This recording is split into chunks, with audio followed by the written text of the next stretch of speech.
ईमानदारी, एक प्रेरणादायक कहानी।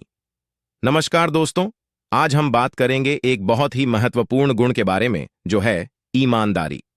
ये कहानी है एक छोटे से गांव के लड़के की जिसका नाम था राहुल। राहुल की ईमानदारी की कहानी हम सबके लिए एक सीख है। कहानी की शुरुआत राहुल एक गरीब परिवार से था, लेकिन वह हमेशा ईमानदारी के मार्ग पर चलता था। उसके पिता एक किसान थे और मां घर का काम संभालती थी।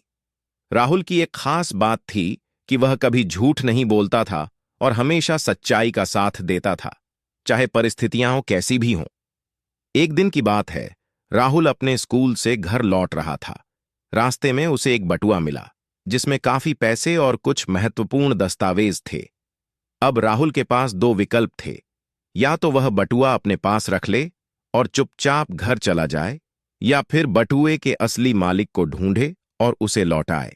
राहुल ने बिना सोचे समझे बटुआ उठाया और गांव के चौपाल में जाकर पूछने लगा कि क्या किसी का बटुआ खो गया है। बहुत से लोग आए, लेकिन कोई भी सही मालिक नहीं था। राहुल ने बटुए में रखे दस्तावेजों को देखा और पाया कि उसमें एक व्यक्ति का पता और फोन नंबर लिखा था।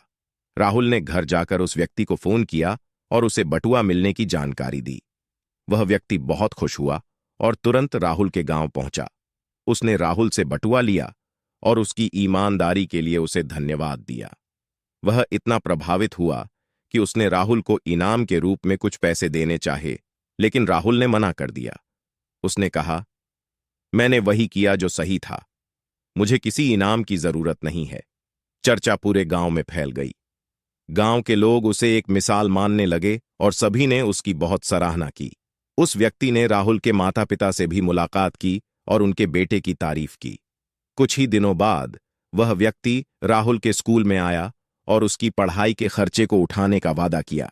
उसने कहा, इस देश को ऐसे ही ईमानदार और सच्चे नागरिकों की जरूरत है।